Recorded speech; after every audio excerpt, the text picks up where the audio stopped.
Hi everyone and welcome back to the channel. So the reason for this video is I've just made a purchase. I have just bought BP, British Petroleum, and I've taken quite a large stake in it, especially for one go. If you look, I spent £6,056 or £6,086 if you include the stamp duty fee that I had to pay, which kind of sucks. But anyway, so today's video, I kind of wanted to explain to you why I think BP is a good bet right now. So yeah, so I bought 1,384 shares. I don't usually buy in such a big go like that. I don't usually have that kind of money available. But I did have some in savings and I just fancied pulling the trigger on BP. So usually I would use my wage per month to accrue funds in here, over here, just keep adding up, and then when I'm ready, maybe I tend to buy in tranches of say £1,000 or around about that amount. But yeah, I thought I would go big, and I'm going to explain to you why. So on the whole, BP, we're going to take a look at its dividends.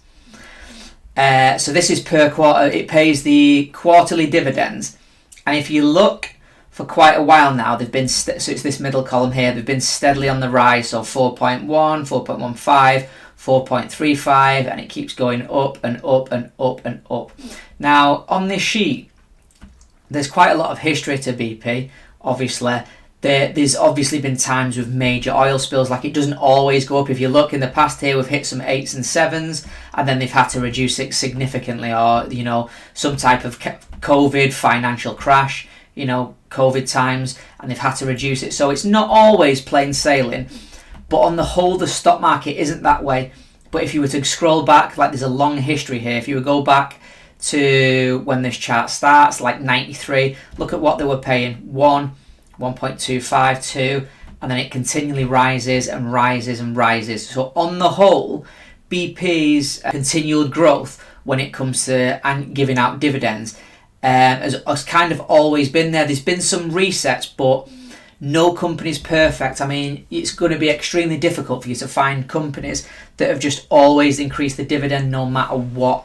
Now, why it's attractive to me is I think it's kind of undervalued for what's going on in the world at the minute. So I will explain it all.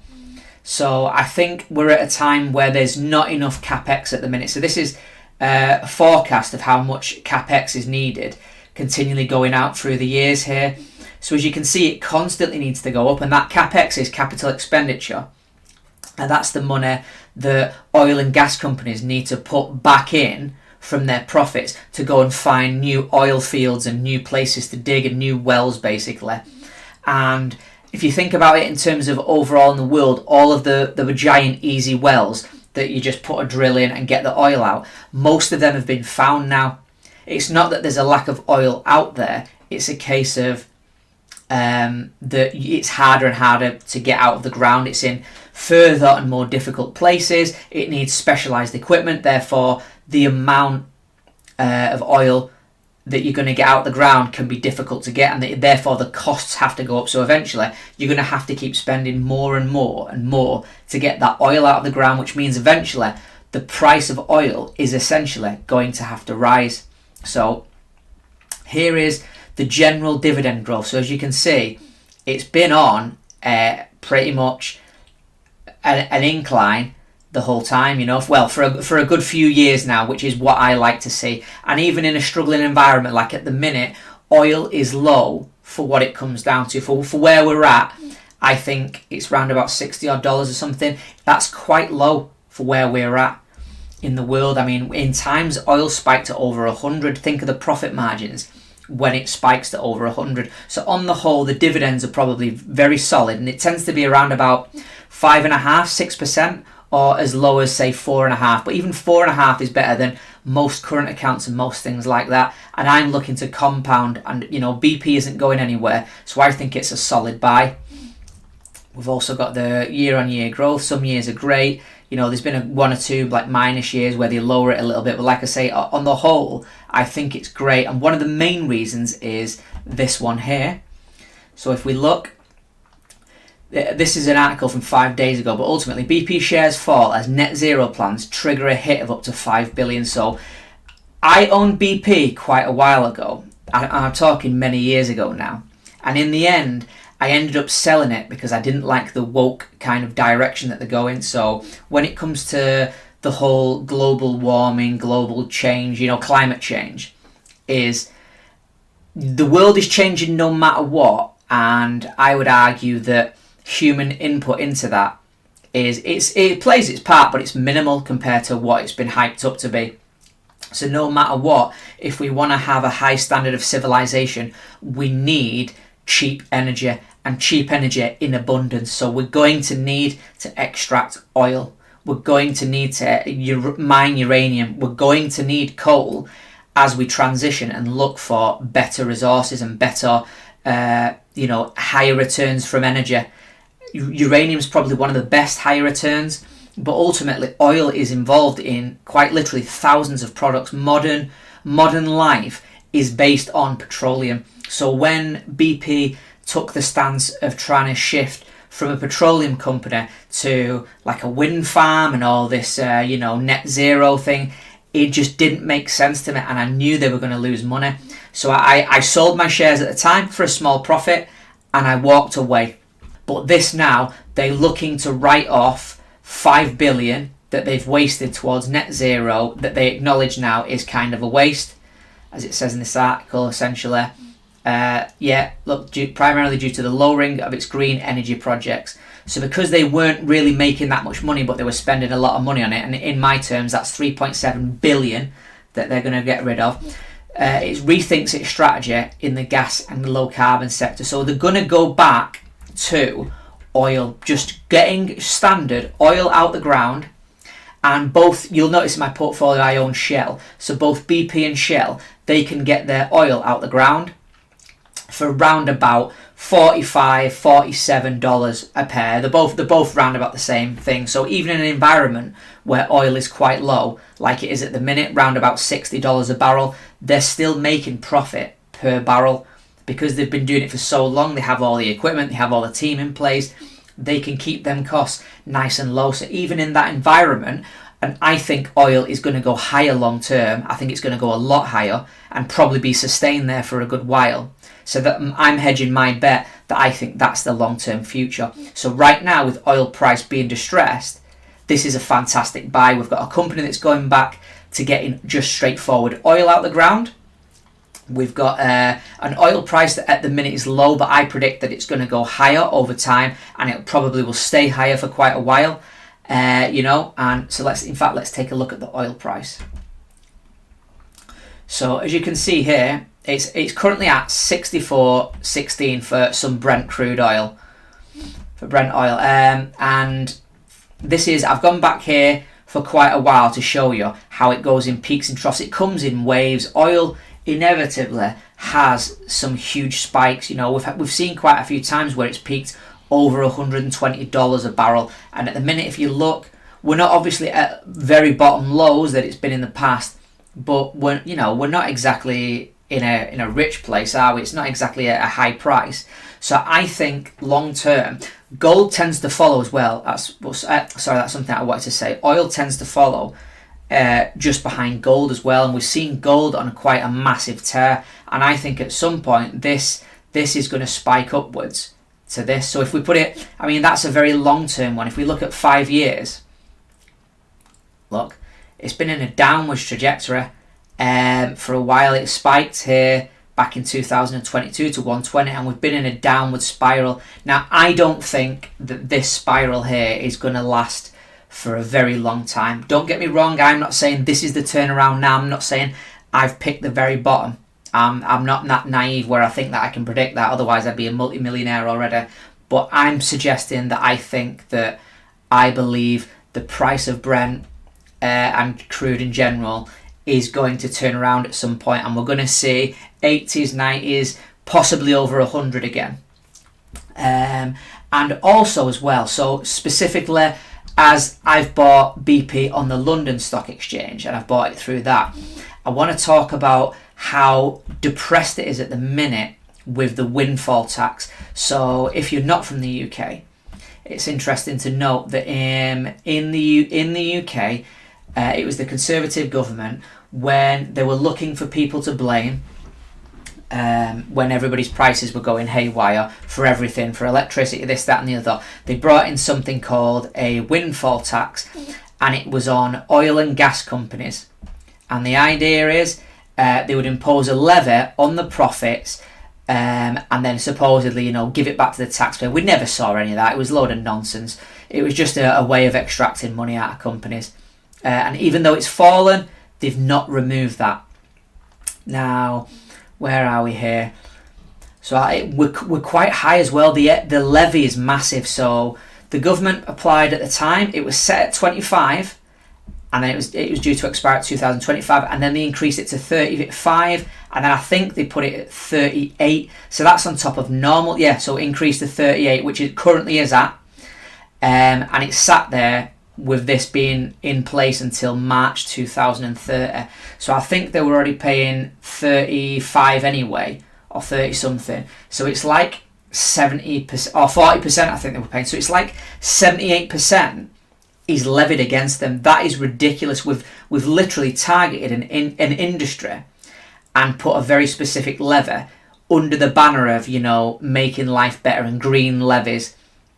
And eventually, my hedge here is that we're going to get a different government that isn't far left. So at the minute we've got Labour that are far left, that want to run us into the ground with these net zero, pie in the sky fantasy things that they have, and we're going to have to get a sensible government at some point. If the UK doesn't want to rot away, becoming insignificant, we're going to have to vote into a government that actually has some common sense. And common sense is we're surrounded by oil and gas fields, and we should get those out of the ground and feed them to ourselves at a cheap price.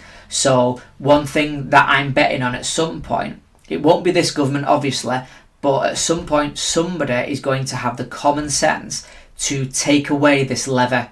And when we take away this levy, what that means is more profit for the actual company. So all of a sudden then, when they're booming, they can afford to dish out dividends. So I'm making a hedge long term that this levy won't stay in place forever. It's really unfair. We don't do it with all industries. They were assigned the blame when people's household bills were going high and a lot of things were going on in the world. There was a lot of anger, and the government were more than happy to aim that in the wrong direction. So what they did, they blamed it on your gas companies and your big oil companies, and told them that they would need to pay the lion's share. Even with that levy in the UK, household bills haven't gone down, and they're not going to. As long as we remain on net zero, you can't run complex civilizations, especially to meet our energy needs, based on solar and wind. It's damn near impossible. The amount of money and costs involved to do that is in the trillions. If you look it up, banks have said that, governments have said that. To transition to this net zero that they speak of, it would literally be trillions, more than the global GDP times 10. It's a lot of money. It's not feasible. It's nice ideas, but it's not feasible. So eventually somebody's going to remove this tax, I think. A sensible government will go, no, actually, we need to let these bad boys just go and let them get oil out of the ground and make a profit. Kind of like Trump's doing. Trump wants to get a lot of his resources out the ground, and as a result he's seen a boom in his economy. That's what happens when you allow them to go free, and at the minute we're restricting them heavily. So I think you've got a depressed oil price, a solid dividend payer already. On top of that, they've gone away from the woke ideology towards just what their bread and butter is, which is getting oil and gas out of the ground and turning it into a profit. That's all we want from them. We don't want silly slogans or green energy nonsense or this, that and the other. We want them to just get oil out of the ground for a profit and return that money back to stakeholders.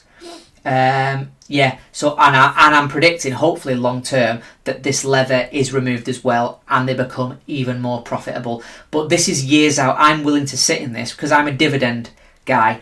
I want to sit in this long term. I would say, kind of minimum 10 years, ideally out in the future, but ultimately I want to hold this for a while and accumulate solid dividends. Maybe one day I'll sell it, look to swap to something that I think's better, but for now this is a long-term hold where I want to keep accruing dividends and build this bad boy up. And even better, it pays on a quarterly as well, so I really like that.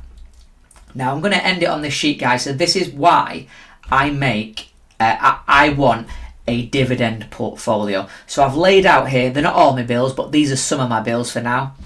And each one, I've put them in order of smallest first going up.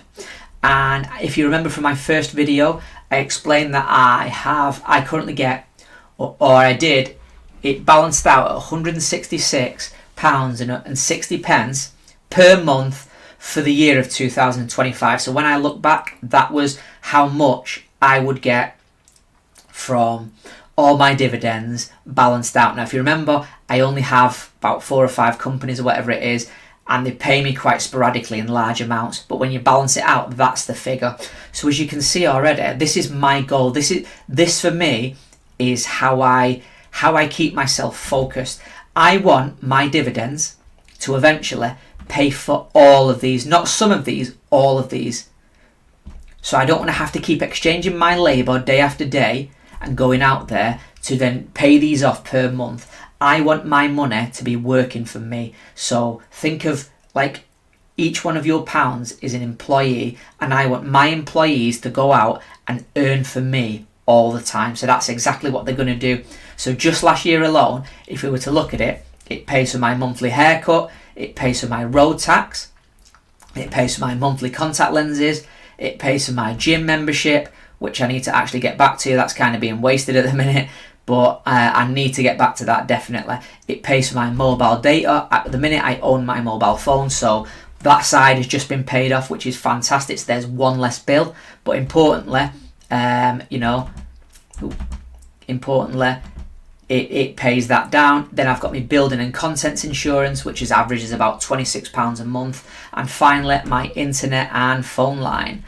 And yeah, as you can see, the £49, so it pays for all of them. They add up collectively to £146.99. So that's not even all of that yet. Some of that now is working towards the paying my petrol money per month. I drive around a lot, I go a lot of places, I like to visit places, and that's going to start paying my petrol money eventually. So we're looking in the next year or two to start paying that. And what's important as well, my car insurance, £102 a month. That you'll notice, especially if you're from the UK, you'll say, whoa, that's pretty high. This is on the back of a car crash. So maybe 2 years ago, I was driving, I made the mistake of going out and driving on ice. My car skidded out of control and the front of my car was ripped off. My car was a total write-off. To be fair, I was lucky to be alive. It was quite a serious incident. But as a result, my insurance went from like 450 I think it was overall for the year to like 1,000 and something. So that hopefully now will start going back down. But as you can see, ultimately I will update the figures as and when I have to, but that's what it stands at. Then I've got council tax, my food budget, gas and electric. So I'm working towards that figure and then some.